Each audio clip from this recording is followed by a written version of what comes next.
Bien. Alors, et aujourd'hui, on va parler d'un sujet très important, d'accord? Euh, qui est de savoir les raisons pour lesquelles le prix va dans le sens, ok, opposé, hein, ou bien nos zones se font tout le temps traverser, ok? C'est important de savoir pourquoi, ok, nos zones se font souvent traverser, ok? Euh, Alors, et donc sur ce, j'ai énuméré les raisons pour vous. Ok, ces raisons-là, je l'ai remarqué à mon niveau aussi. Ok, que lorsque je ne les fais pas très bien ou bien lorsque je ne fais pas attention, ok, à ces raisons-là, d'accord, le marché va dans le sens opposé, d'accord, de mon analyse. Ok, bon, ce que on essaie, je suis en train de dire dans le fait que le prix traverse nos zones, c'est que vous allez vous croire dans une structure, supposons une structure baissière, ok? Oh, et donc potentiellement vous allez vouloir shorter le prix, ok? Mais ce qui se passe, c'est que en vrai, si vous faites une bonne analyse, vous allez juste remarquer en fait que le prix est en train de faire en fait plutôt un high high, un high low, un high high. Donc vous voyez automatiquement votre analyse va aller dans le sens inverse. Donc, aujourd'hui, je vais tout simplement vous aider, ok, à travers mon expérience, ok, et à travers hein, tout ce que j'applique et je sais que ça marche, d'accord, et pour vous dire les raisons pour lesquelles, d'accord, les zones se font tout le temps traverser et que vos trades vont à l'envers, ok. Donc, la première raison, vous allez voir que vous faites tout d'abord une mauvaise analyse. Ok, vous allez voir que tout d'abord, vous êtes en train de faire, vous aviez, ok, fait une mauvaise analyse multi-time frame. Ok, l'analyse multi-time frame, c'est, en fait, pour moi, c'est la clé, ok, la base de, ok, c'est la meilleure confirmation, ok, la première confirmation, d'accord, que vous devez avoir, ok, pour, dans votre stratégie, d'accord, c'est l'analyse multi-time frame. L'analyse multi-time frame est la première, ok, meilleure confirmation que vous pouvez avoir. Laissez le fait que on vous demande la manière dont se présente l'OB, comment est-ce qu'il y a les balances, est-ce qu'il y a la meilleure confirmation, les amis, je suis en train de vous dire, c'est l'analyse multi-time frame. Une fois que vous faites bien l'analyse multi-time frame, vous allez voir que en fait, vos trades vont tout simplement bien se passer. Ok, ok, vos trades vont tout simplement bien se passer. Ok, donc dans cette vidéo là, je ne vais pas faire une vidéo sur comment analyser. Ok, dans cette vidéo, je ne vais pas parler de l'analyse multi-time frame parce que d'abord sur la chaîne, j'avais déjà parlé de l'analyse multi-time frame, comment il faut le faire, comment il faut procéder. Ok, donc juste pour vous, vous donner une petite idée. Supposons que la structure de H4 est dans ce mouvement. Ok, la structure de H4 est dans ce mouvement. Donc, vous allez tout simplement, lorsque vous dézoomez, vous allez sur H1, vous allez observer des mouvements comme ceci. Ok, donc avant de créer un truc comme ça, etc., etc. Ok. Maintenant, ce qui peut vous mettre dans la confusion, c'est que lorsque le prix va commencer par donner une autre structure ici, d'accord, vous allez tout simplement vouloir la suivre. Or que vous oubliez qu'en fait, vous avez dézoomé dans le graphique et que c'est ici que en fait la structure est dans une structure baissière et non dans une structure haussière. Vous voyez que le prix tout simplement hein, une fois arrivé ici hein, dans cette zone là qui auparavant représente une zone en H4, vous allez voir que arrivé ici tout simplement le prix au lieu de continuer la route va chuter.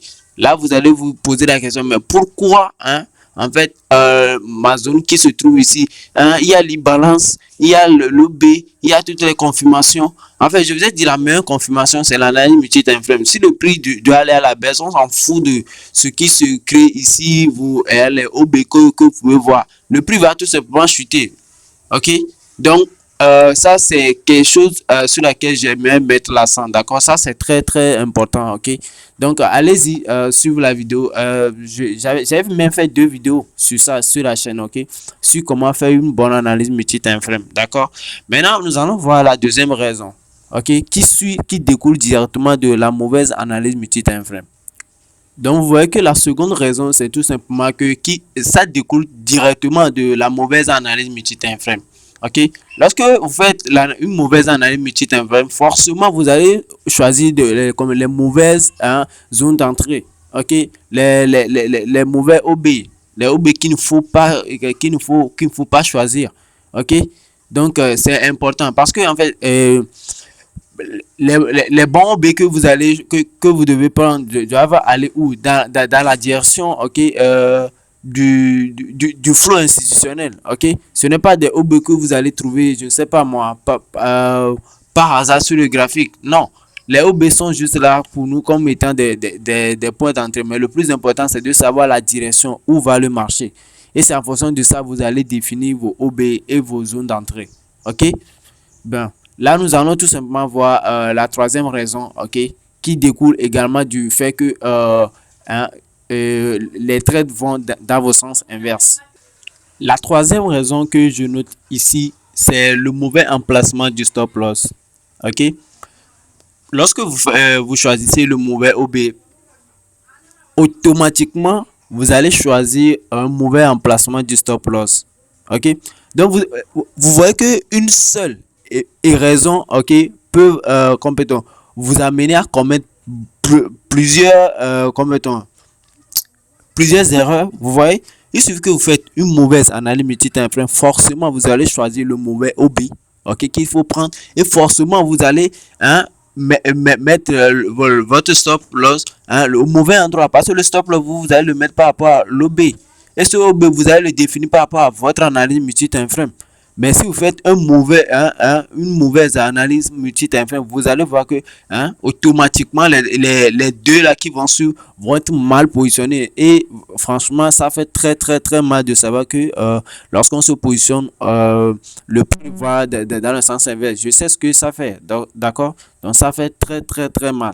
Et ce que je vous conseille, c'est de revoir votre analyse. Ok, c'est de revoir votre analyse, ok, pour mieux se positionner et bien choisir l'OB. Là, je vais vous donner la quatrième raison. La quatrième raison qui découle directement, c'est que il va avoir le refus d'accepter que la structure a changé. Ok. Et là, ça, c'est un aspect très, très psychologique. Parce que euh, selon vous, ou bien selon votre analyse, vous êtes persuadé que vous avez choisi le bon moment, la bonne zone pour vous positionner. Ok? Et là, vous vous rendez compte que non, le prix va dans un autre sens. Mais la première des choses qui vient psychologiquement, surtout si vous êtes débutant ou bien vous ne maîtrisez pas encore la stratégie, ou de toutes les façons, lorsque vous avez une mauvaise comme psychologie, ça va être très très difficile pour vous d'accepter que la structure a changé. Je vous assure. Parce que euh, je vous prends juste un exemple. C'est ce qui va faire que des gens auront tendance à déplacer des stop loss. Ok?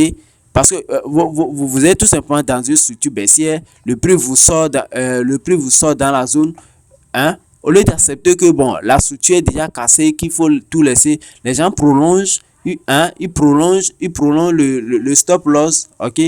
Bon, je vous montre un exemple, moi, je ne sais pas, ça dépend de là où la zone va être créée, ok. Maintenant, bon, vous allez définir votre TP ici, hein. Donc, potentiellement, la zone d'entrée, vous allez vous dire, lorsque le prix tape votre zone, d'accord, là, vous allez entrer. Le prix vous sort ici, il arrive ici. Qu'est-ce qui se passe souvent?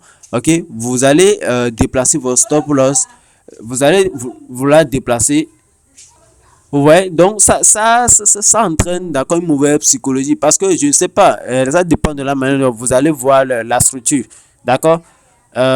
Sinon, vous devez être en mesure d'accepter que, ok, là où c'est arrivé, la structure a changé, le stop loss a été touché, ok, donc c'est fini. Bon, dans les prochaines vidéos qui vont sortir sur la chaîne, vous allez voir, je vais vous partager, d'accord, des astuces, ok, pour mettre votre stop loss, et comme les règles du stop loss, parce que le stop loss n'est pas là juste pas parce que voilà, il doit être là, il doit être placé à certains endroits au bon moment. Pourquoi? Ok, et comme d'autres critères, d'accord, d'autres paramètres qui vont avec ce stop loss là, d'accord. Donc je vais parler de ça sur la chaîne dans les autres vidéos qui vont suivre, ok. Donc, acceptez tout simplement que votre zone a été traversée. Franchement, il faudrait que vous fassiez une bonne analyse. OK? Donc, voilà. Ça, c'est la quatrième raison sur laquelle j'aimerais insister. C'est que il y a ce refus-là d'accepter que la structure a changé. OK? Et vous allez vouloir vous repositionner dans la même direction que vous avez eu, hein, à choisir avant que votre stop loss ne soit touché. Donc, là, vous voyez qu'automatiquement, d'accord, vous allez encore vous prendre, hein, votre SL de nouveau. OK? Et là, je vais vous donner la dernière des raisons, hein, qui est donc la non prise de recul. D'accord? Parce que lorsque vous avez votre stop loss qui se prend, d'accord, hein, vous devez prendre le recul, vous posez la question, ben attendez, est-ce que je me suis positionné au bon endroit? Est-ce que j'ai bien fait l'analyse multi-temps? Est-ce que j'ai bien pris en compte tous les paramètres, d'accord, avant de pouvoir, hein, me positionner? Ben, ça, c'est très, très important. Mais le, lorsque vous ne faites pas une prise de recul, hein, les amis, croyez-moi, vous allez vous faire très, très, très mal psychologiquement. Je sais de quoi je parle. D'accord? Ça fait extrêmement mal de savoir que voilà, on se positionne, le prix ne va pas dans notre direction. OK? Et voilà. Surtout à plusieurs reprises parce que vous allez le faire une fois, bam. Deux fois, bam. Troisième fois, bam. Et mince, ça, je vous assure, ça fait très, très, très mal. D'accord? Je l'ai vécu, voilà, je sais ce que c'est, voilà, c'est pour ça que je vous partage ça, je sais ce que c'est. Ça ne vient de nulle part. D'accord, ça vient de moi. Et si vous retrouvez ici, d'accord, vous devez juste, hein, mettre un pouce bleu et vous abonner si vous l'avez pas encore fait, d'accord? Parce que ce que je vous partage ici, les amis, c'est très crucial, ok? C'est très, très crucial. Bon, je rentre beaucoup plus en détail, bon, et lorsque vous prenez la formation, parce que c'est là que je pourrais avoir le temps, d'accord, pour faire de vidéos comme béton de manière approfondie, d'accord, de manière plus précise, hein, et surtout qui vont durer, d'accord, vous allez pouvoir poser des questions directement. C'est là on va le plus souvent nous voir, vous voyez, que sur YouTube, parce que là désormais sur la chaîne, je vais poster des vidéos chaque 5 jours, ok. Le jour vous verrez cette vidéo, sachez que la cinquième journée qui va suivre, d'accord, vous allez avoir une nouvelle vidéo, d'accord, qui va vous permettre, d'accord, d'améliorer votre manière de trader, ok, et vous apporter, d'accord, un plus, d'accord. Également, nous sommes là pour apprendre l'un de l'autre, donc dans la barre des commentaires, j'aimerais voir vos commentaires, ok. Si vous avez aimé la vidéo, hein, si vous l'avez pas aimé, qu'est-ce que vous n'avez pas aimé, qu'est-ce que vous aimeriez voir d'autre, ok. Donc merci pour votre attention. Donc on va se retrouver là et voilà. On se retrouve dans la prochaine vidéo. Merci. Ciao.